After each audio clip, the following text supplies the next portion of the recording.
The rain poured relentlessly over New York City, each drop drumming against the pavement as Clara Evans huddled beneath the flimsy cover of a broken awning. The cold seeped into her thin jacket, and her stomach growled in protest after another day without a proper meal. Life had been cruel since she was disowned, leaving her to scrape by on the streets with little more than her will to survive.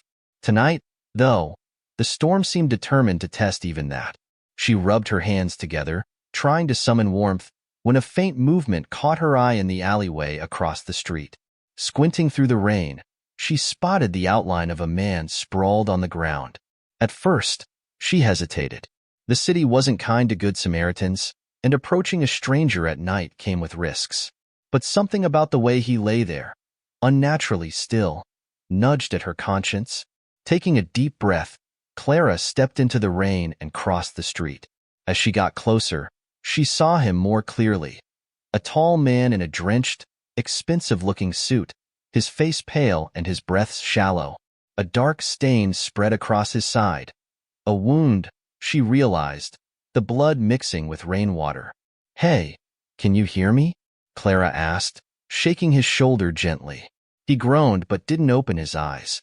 She glanced around, hoping to see someone, anyone, who might help, but the street was deserted. Her heart raced as she realized it was up to her.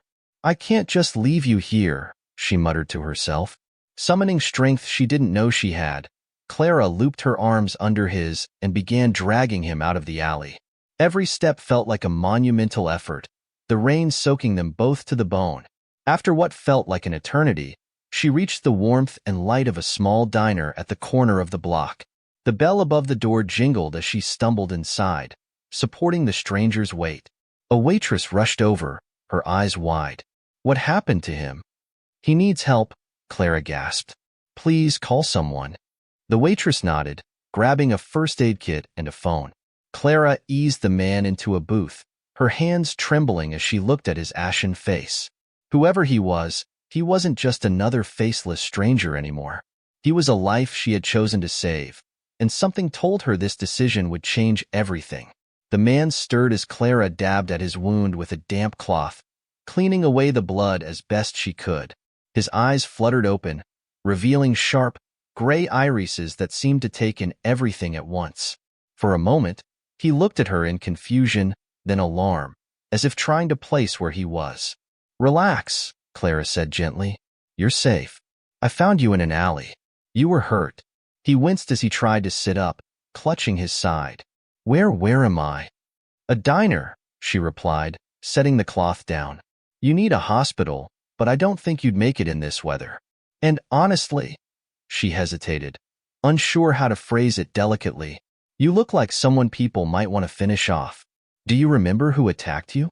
The man's jaw tightened, his eyes narrowing as if sifting through fragmented memories.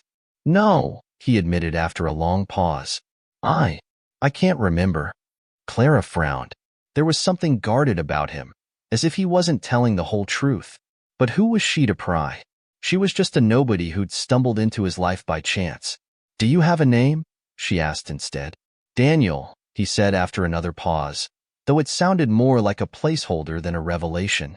"I'm Clara," she offered. "Do you have anyone I can call? Family, friends?"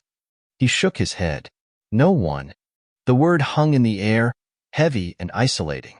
Clara studied him, her initial impression of wealth and power offset by the vulnerability in his voice. Whoever Daniel was, he was alone, just like her. They fell into an uneasy silence, broken only by the occasional clink of cutlery from the other patrons. Eventually, Clara spoke, her voice soft. "Sometimes it feels like the world just chews people up and spits them out. You start to wonder if you'll ever be more than what it left behind." Daniel looked at her, something shifting in his expression. "And what keeps you going?" Clara hesitated, then shrugged. "I guess hope. Even if it's stupid or pointless, it's all I have." For the first time, Daniel's lips curved into the faintest hint of a smile. "Hope," he echoed, as if tasting the word. Before Clara could respond, the diner door swung open, letting in a blast of cold air. A pair of men stepped inside, their eyes scanning the room. Clara's stomach, clenched as one of them locked eyes with Daniel and smirked. "Stay here," Daniel hissed, his demeanor shifting from vulnerable to alert in an instant. But before he could move, the men were already advancing. "Daniel West," one of the men sneered, his voice laced with malice as he approached their booth. His partner flanked him, blocking any route of escape. Clara instinctively moved closer to Daniel, her eyes darting to the diner's staff, hoping for intervention. But the few patrons present quickly turned away, unwilling to get involved. "Who are you?" Daniel demanded, his voice steady but his body tense. The first man chuckled darkly.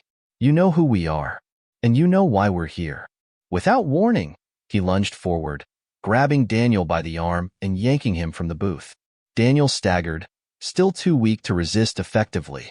Clara jumped up, her hands clenched into fists. "Let him go," she shouted, stepping in front of them. The second man shoved her aside with a cruel laugh, sending her sprawling onto the diner's tiled floor. Pain shot up her arm as she hit the ground, but she refused to look away. Daniel met her gaze, his eyes fierce but resigned. "Run," he shouted, his voice hoarse. "Get out of here." "No," Clara cried, struggling to her feet. But it was too late. The men dragged Daniel out of the diner as he twisted and kicked in their grip, the bell above the door jangling violently with their departure. Clara bolted after them, ignoring the pain in her side. She pushed the door open just in time to see a sleek black SUV screech to a halt in the rain-soaked street. The men shoved Daniel into the back seat, and the vehicle sped off with a deafening roar of the engine. Clara stood frozen, the rain soaking her hair and clothes as the SUV disappeared into the night. For a moment, panic threatened to overwhelm her. She could still hear Daniel shout in her ears, the desperation in his voice. He had told her to run, but running wasn't an option, not anymore. She glanced around, searching for anything that could point her in the right direction. Her eyes fell on a faint set of muddy tire tracks leading away from the diner. Taking a deep breath, she followed them, her resolve hardening with each step. The rain had eased into a steady drizzle as Clara hurried through the dimly lit streets. The city, as vast and indifferent as it was, suddenly felt like a labyrinth. She clung to every trace she could find, the tire tracks smeared through a puddle, a discarded fast food wrapper near a curb, and finally, a convenience store clerk who hesitated before confirming he'd seen the SUV pass by. Her heart pounded as she pressed on, the fear of what might happen to Daniel propelling her forward. Every step was a battle between exhaustion and determination. When she finally spotted the SUV parked in a narrow alley behind a gated building, she ducked into the shadows, her breath catching in her throat.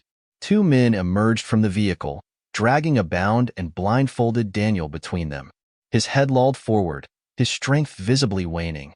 Clara's fists clenched as she watched them disappear through a side entrance, the heavy door slamming shut behind them. She edged closer to the building, her shoes splashing in shallow puddles. The alley smelled of damp garbage and motor oil, but Clara barely noticed. Her focus was entirely on the barred windows and the faint light glowing from inside. Peering through a broken section of the gate, she scanned the area for a way in. Her eyes fell on a rusted fire escape hanging precariously from the second floor. It wasn't much, but it was her only option. Summoning her courage, Clara climbed onto a nearby dumpster and reached for the lowest rung of the ladder. The metal groaned under her weight, but it held as she hauled herself up. Rain slicked the rungs, making her grip tenuous, but she didn't stop until she reached the second floor. A cracked window offered a glimpse inside.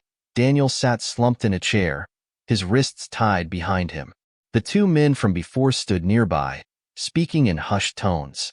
Clara's pulse quickened. She was outnumbered and unarmed, but turning back wasn't an option. Daniel needed her, and she wasn't about to let him down. She crouched on the fire escape, formulating a plan.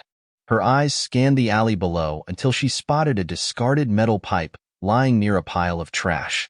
A dangerous idea took shape in her mind. "Stay strong, Daniel," she whispered under her breath. "I'm coming for you." Clara crept down from the fire escape as quietly as the rain allowed, her eyes fixed on the metal pipe lying in the alley. She wrapped her fingers around the cold, rusted surface, its weight grounding her. The men inside the building had no idea she was there, and she intended to keep it that way until the moment was right. Back on the fire escape, Clara carefully eased the cracked window open, wincing as it squeaked faintly. She slid inside, her heart hammering as she crouched behind a stack of wooden crates. The room smelled damp, and the fluorescent lights above cast a cold, unwelcoming glow. The two men stood with their backs to her, deep in conversation. One gestured sharply, while the other paced, his boots scuffing against the concrete floor. Clara's gaze darted to Daniel, who remained bound to the chair, his head tilted forward as if he were barely conscious. Blood stained the side of his shirt, and Clara's stomach churned at the sight. Steeling herself, she tightened her grip on the pipe. There was no time for fear. One of the men stepped away, turning toward a desk piled with papers and a gun holstered at the edge. Clara's breath hitched. If he reached for the weapon, this would all be over. She needed to act now. Summoning every ounce of courage, Clara surged forward and swung the pipe with all her strength. It connected with the first man's head with a sickening crack, sending him sprawling to the ground. The sound startled the second man, who spun around with a snarl. He started. But Clara didn't let him finish. She swung the pipe again, this time aiming for his knee. He dodged, the pipe grazing his thigh instead. He lunged at her, but Clara darted to the side, her smaller frame allowing her to slip past him. The commotion roused Daniel, who blinked groggily at the scene. "Clara," he rasped, disbelief mingling with urgency in his tone. "Get up," Clara shouted, kicking a knife that had fallen from one of the men toward Daniel's feet. The second man cursed and lunged for her again, but Daniel, now wide awake, twisted his bound wrists against the chair's arm. With a sharp jerk, he managed to cut through the ropes with the knife Clara had sent his way. He surged to his feet just as the man reached for her. Daniel tackled him from behind, sending the man crashing into the crates. Clara's knees buckled with relief, but she scrambled to her feet as Daniel grabbed her hand. "Run!" he shouted, and together they bolted toward the door. The first man groaned, stirring on the ground, but Clara and Daniel didn't wait to see if he'd recover. They burst into the rain-slicked alley, the cold air stinging Clara's face. Daniel limped beside her, his injuries slowing them down, but neither dared to stop. Behind them, the door slammed open, and angry voices shouted into the night. Daniel's strength flagged as they ran, his steps faltering with each block they crossed. Clara tightened her grip on his arm, half dragging him toward a destination she prayed would offer sanctuary. "There's a place," she panted. "An old storage unit. Someone I know used to stay there. It's safe." Daniel nodded weakly, his breaths labored. He didn't ask questions, his trust in Clara evident despite the chaos they had just escaped. After what felt like an eternity, they reached a dilapidated building on the outskirts of the neighborhood. Its once bright paint was now chipped and peeling, and the windows were A slot in the door slid open, revealing a pair of wary eyes. "Who is it?" a gruff voice demanded. "Liam, it's me, Clara," she said, her voice breaking. "I need your help." The eyes narrowed before the slot slid shut. There was a long pause, and Clara's heart sank, but then the door creaked open just enough for them to slip inside. Liam Gray, a wiry man in his 30s with messy hair and perpetually ink-stained fingers, stepped aside. He eyed Daniel warily. "What kind of trouble are you dragging me into this time, Clara?" "The life or death kind," she replied. "Please, Liam, I wouldn't have come if I had any other choice." Liam sighed, motioning for them to follow him into a cramped room filled with outdated computer equipment and mismatched furniture. Clara helped Daniel onto a worn-out couch, his head lolling back as exhaustion took over. "He needs medical attention," Clara said, her voice urgent. Liam grabbed a first aid kit and knelt beside Daniel. As he worked, Daniel's eyes fluttered open, and he looked at Clara. "You didn't have to come back for me," he murmured. Clara shook her head. "You needed help. That's all that mattered." Once Liam finished patching him up, Daniel sat up slightly, his gaze sharp despite his fatigue. "You deserve to know the truth," he said, his voice steady. "I'm not just anyone," he continued. My name is Daniel West. I'm the CEO of West Holdings. And the people after me are part of a criminal network I've been gathering evidence against. They want me dead because I have proof that could destroy them. Clara stared at him, the weight of his confession settling over her like a lead blanket. This wasn't just about survival anymore. She had stumbled into a battle far larger and more dangerous than she'd imagined. And yet, as Daniel's determined eyes met hers, she knew she wasn't going to back down. The small storage unit felt like a sanctuary, but it was far from safe. As Daniel rested on the tattered couch, his breathing labored and his injuries still raw, Clara sat across from him, processing his revelation. The weight of his words lingered in the air. A billionaire CEO, targeted by criminals, had landed in her life, and now they were both caught in a deadly game. We need to act fast, Daniel said, breaking the silence. There's a flash drive, evidence I've been collecting. It's hidden in my office at West Holdings. If we can get it to the authorities, they can bring these people down. Clara frowned, worry etched into her features. Your office? That's the first place they'll be watching. Daniel nodded, his jaw tight. I know, but without that drive, everything I've done will mean nothing. And they'll keep coming for me, and now for you. Before Clara could respond, Liam appeared in the doorway, his expression grim. Hate to break up the strategy session, he said, tapping on a tablet, but I think they've already found us. He held up the screen, showing a live feed from an old security camera he had installed outside the building. 2 dark SUVs had pulled up, and several armed men were stepping out, scanning the area. Clara's heart raced. We have to go. Now. Daniel struggled to his feet, wincing as he put weight on his injured leg. Clara rushed to support him, while Liam grabbed a duffel bag stuffed with wires, gadgets, and an old laptop. I'll hold them off, Liam said, his voice calm but resolute. No, you can't, Clara began, but Liam cut her off. Look, I've got this place rigged with enough distractions to buy you time. You two need to get out of here and finish this. I'll meet you when it's safe. Clara hesitated, torn, but Daniel tugged her arm. We have to trust him. Reluctantly, Clara nodded. Liam moved to the control panel near the door, typing commands with rapid precision. Back exit, he said, pointing toward a narrow hallway. It'll lead you to an alley. Go. Clara and Daniel didn't look back as they slipped out through the back. The sound of alarms blaring and metallic clanking echoed through the building, Liam's distractions in full effect. They emerged into the cold night air, rain still falling in a relentless drizzle. Clara flagged down a passing taxi, practically throwing Daniel into the back seat before climbing in herself. Drive, she yelled, giving the driver an address to a nearby neighborhood where they could regroup. As the taxi sped away, Clara glanced back at the storage unit. Smoke billowed from its windows as lights flashed inside. Her heart clenched, but she forced herself to focus on the task ahead. Liam had sacrificed his safety for theirs, and she wasn't about to let it be in vain. The taxi dropped them a few blocks from West Holdings, its towering structure looming against the city skyline. Clara and Daniel stood under a street lamp, planning their next move. The building's security system will still recognize me, Daniel said, his voice strained but resolute. We can use that to get inside, but once we're in, we're on our own. Clara nodded, her resolve hardening. We'll make it work.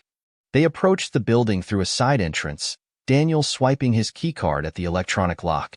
The door clicked open, and they slipped inside, the empty corridors eerily silent. Clara's nerves were on edge as they navigated the maze-like hallways, every shadow feeling like a threat. When they reached Daniel's office, he typed in the passcode, his hands trembling slightly. The door opened to reveal a sleek, modern workspace. Daniel moved straight to a bookshelf, pulling a hidden latch that revealed a concealed safe. Clara kept watch by the door, her heart pounding as he retrieved the flash drive. I've got it, he said, holding up the tiny device. Before Clara could respond, the sound of footsteps echoed down the hallway. Her stomach dropped as she turned to see shadows growing larger. They're here, she whispered, backing away from the door. Daniel pocketed the drive and grabbed a heavy paperweight from his desk. Get behind me, he said. The door burst open, and several armed men flooded the room. Clara ducked as one of them lunged toward her. Daniel swung the paperweight, knocking the man off balance, but another attacker aimed a gun at him. "No!" Clara shouted, grabbing a desk lamp and smashing it into the attacker's side. The man staggered, but not before pulling the trigger. The gunshot echoed in the room, and Daniel collapsed to the ground, clutching his side. Clara's scream pierced the air, but she didn't stop moving. Fueled by adrenaline, she grabbed the nearest object, a chair, and swung it wildly, creating enough chaos to grab the flash drive from Daniel's pocket. "We have to go!" she yelled, helping Daniel to his feet despite his injury.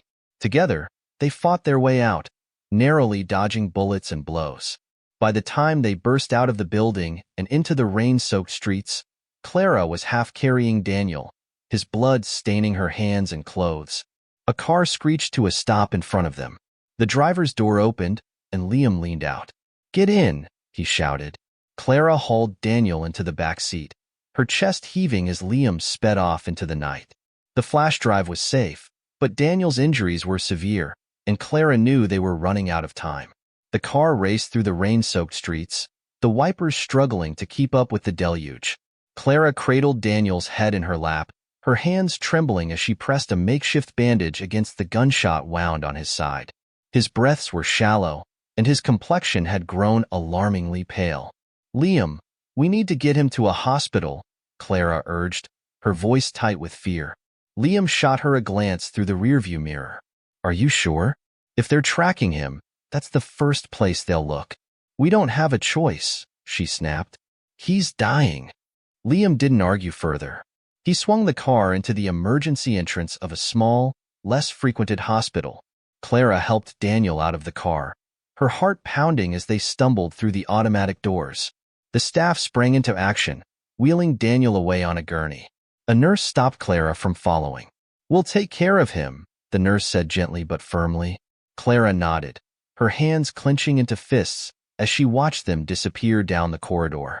She felt helpless, the weight of the flash drive in her pocket a sharp reminder of what was at stake. As the hours dragged on, Clara paced the waiting room. Finally, a doctor emerged, his expression a mix of exhaustion and relief. "He's stable," the doctor said. "We were able to remove the bullet and stop the bleeding, but he's weak. He'll need time to recover." Clara sagged against the wall, tears of relief streaming down her face. "Thank you," she whispered. Inside the recovery room, Daniel lay pale and still, his breathing steady. When his eyes fluttered open, Clara leaned forward, gripping his hand tightly. "You made it," she said, her voice trembling. Daniel gave her a faint smile. "Thanks to you." But their respite was short-lived. The flash drive still needed to reach someone who could use it to take down the criminals hunting them. "I can't do this alone," Clara admitted, her voice shaky, "but I'll deliver it. Tell me who to take it to." Daniel's gaze sharpened, even through his exhaustion. "Detective Monroe," he said. "He's with the federal task force investigating this network. Find him and give him the drive. He'll know what to do." Clara nodded, swallowing her fear. "I'll get it to him.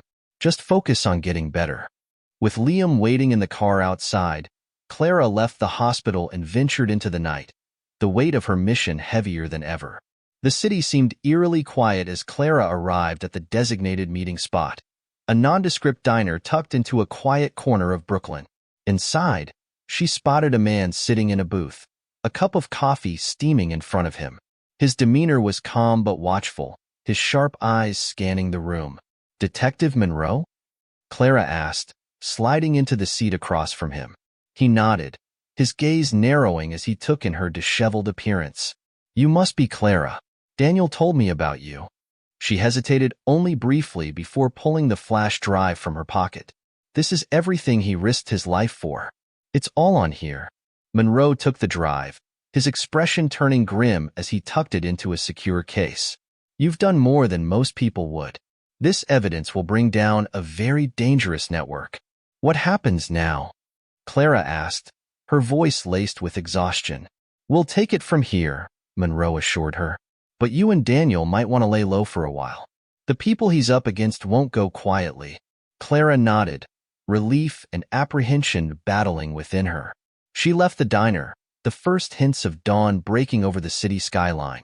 Back at the hospital, Clara found Daniel sitting up in bed, his color slightly improved. When he saw her, his face lit up with a weak but genuine smile. "It's done," she said softly, pulling a chair close to his bedside. "The drive is with Monroe. He said they'll handle the rest." Daniel exhaled, the tension leaving his body for the first time. "I don't know how to thank you," he said, his voice thick with emotion. "You don't have to," Clara replied. "Just don't do something that reckless again." They shared a quiet laugh, the weight of their ordeal slowly giving way to a fragile sense of hope. In the weeks that followed, news broke of the criminal network's takedown. High-profile arrests dominated the headlines, and West Holdings emerged unscathed, with Daniel heralded as a whistleblower who exposed corruption at great personal cost. As Daniel recovered, he and Clara grew closer, their shared experience forging an unbreakable bond. One evening, as they stood on the balcony of Daniel's penthouse, looking out over the city, he turned to her. "I owe you everything," he said earnestly. "But more than that, I don't want to imagine my life without you in it." Clara smiled, her heart full for the first time in years. "You don't have to. We've come this far together. Why stop now?" Hand in hand, they looked toward the horizon, ready to face whatever came next. Together, they had found not only safety but also hope, a new beginning built on trust, resilience, and the courage to fight for what mattered most. Clara and Daniel's journey was one of resilience, courage, and unexpected connection. What began as a chance encounter in the rain evolved into a battle for justice and survival, testing their limits and forcing them to confront their deepest fears. Daniel, once a man accustomed to control and power, discovered the strength in vulnerability and the value of true companionship. Clara, a young woman abandoned by her family and struggling to find her place in the world, unearthed a bravery she never knew she possessed. Together, they faced a ruthless enemy, outwitted danger, and ultimately changed the course of their lives. The ordeal left scars, both seen and unseen, but it also brought healing. Clara found a purpose and a partner who valued her for the extraordinary person she had always been. Daniel, no longer weighed down by the secrets of his past, learned to trust and lean on someone who stood by him unconditionally. As they stood together, looking toward an uncertain but hopeful future, one thing was clear. They were no longer alone. Bound by their shared experiences, they forged a path forward, not defined by the challenges they had faced, but by the strength they had found in each other. The city moved on, its lights shining brightly against the night sky, unaware of the quiet triumph of two lives forever changed. But for Clara and Daniel, it wasn't just an ending. It was the beginning of a story they would write together, one of hope, love, and the courage to embrace whatever lay ahead. And so, from the chaos of a rainy night, a bond was born, proving that even in the darkest moments, a single act of kindness can spark a future worth fighting for. Thank you for taking the time to listen to and follow this emotional journey. Clara and Daniel's story has taken us through intense moments, emotional highs, and, above all, a message about courage, resilience, and faith and hope. If this story touched your heart or inspired you in any way, let us know by hitting like and leaving a comment below. Your feedback not only motivates us, but also helps us create more exciting content. Don't forget to subscribe to the channel and turn on the notification bell so you never miss a new video. We have many more captivating stories coming your way. Thank you for your support and for being with us on this journey. Wishing you a wonderful day, and we'll see you in the next video.